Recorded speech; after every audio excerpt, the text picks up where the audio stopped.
बुद्ध एक बार जब जंगल से गुजर रहे होते हैं तभी उनके एक शिष्य उनसे पूछते हैं कि जिंदगी में समस्याएं क्यों निर्माण होती हैं, और जब समस्याएं निर्माण होती हैं तभी हमारा मन इतना बिखर क्यों जाता है, इतना अस्वस्थ क्यों हो जाते हैं हमारे मन में इतनी हलचल क्यों मच जाती है और क्यों शांति और सुकून हमारी जिंदगी से दूर हो जाता है। बुद्ध इस बात पर बस मुस्कुरा देते हैं और उन्हें कहते हैं कि मैं इसका जवाब जरूर दूंगा, बस तुम जाकर मेरे लिए पानी लेकर आओ। पास ही में एक तालाब होता है, एक छोटा सा तालाब होता है। शिष्य वहां पर जाता है और वहां से पानी लेने की जैसे ही कोशिश करता है तो पीछे से एक हिरण आता है और तालाब में पाँव डालकर दूसरी तरफ कूद जाता है। इस वजह से तालाब का जो स्वच्छ पानी होता है उसमें तालाब के नीचे जो मिट्टी होती है वो घुल मिल जाने की वजह से पानी खराब हो जाता है, मिट्टी से भर जाता है और पीने योग्य नहीं रहता है। वो वापस आता है और बुद्ध से कहता है कि उस तालाब में जब मैं पानी लेने गया तभी पीछे से एक हिरण आया और उसके पाँव उस तालाब में पड़ने की वजह से पानी मिट्टी से घुल गया और वो पीने योग्य नहीं है, मैं कहीं और से पानी लेकर आता हूँ।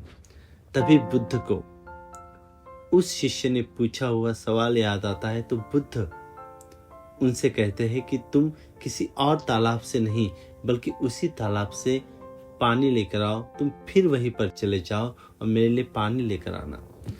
शिष्य फिर उसी तालाब के पास जाता है और देखता है कि पानी अभी भी पीने योग्य नहीं है, अभी भी उसमें मिट्टी घुली हुई है।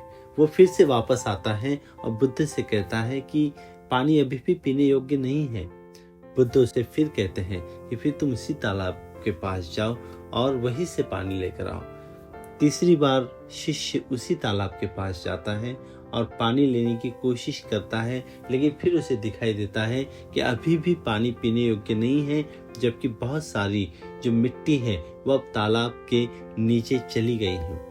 वो फिर वापस आता है और बुद्ध से अनुरोध करता है कि मैं कहीं और से पानी लेकर आता हूँ ताकि आपकी प्यास बुझ सके। लेकिन बुद्ध मुस्कुराते हुए उनसे कहते हैं कि नहीं, अब तुम फिर एक बार जाओ और उसी तालाब से पानी लेकर आओ। वो फिर वहीं पर जाता है और जब पानी लेने के लिए झुकता है तो उसे दिखता है कि अब मिट्टी पूरी तरीके से तालाब के नीचे चली गई है। इसलिए बुद्ध को वो पानी लेकर जाता है। बुद्ध पानी पीते हैं तो शिष्य बहुत ही गड़बड़ा गया है, उसके मन में बहुत सवाल उठे हैं। बुद्ध को पानी पी लेने देने के बाद वो बुद्ध से पूछता है कि बुद्ध, आसपास बहुत सारे छोटे छोटे छोटे झरने थे, तालाब थे, आपने मुझे वहां से पानी क्यों नहीं लाने दिया और बार बार उसी तालाब पर मुझे क्यों पानी लेने के लिए भेजा? तो बुद्ध कहते हैं कि तुमने मुझसे जो सवाल पूछा था वो सवाल मुझे तभी याद आ गया, तो उसका जवाब देने के लिए और तुम्हें समझाने के लिए मैंने ये प्रयोग कर देखा।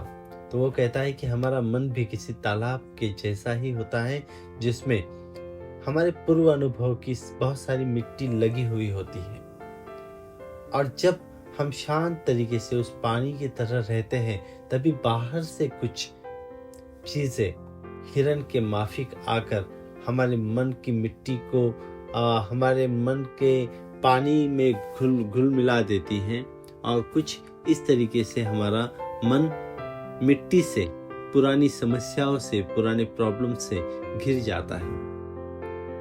और फिर उस पानी को, उस मिट्टी को बैठने देने की बजाय हम बार बार उसी मिट्टी और पानी को घोलते रहते हैं। हम जितना घोलते रहते हैं उतनी समस्या गड़द होती जाती है और हमारा मन कभी भी शांत नहीं रहता। हमारे मन में उठने वाले तरंग, मन में रहने वाला पानी कभी भी हमारी जिंदगी के योग्य नहीं रहता और हम हमेशा परेशानियों से घिरे रहते हैं।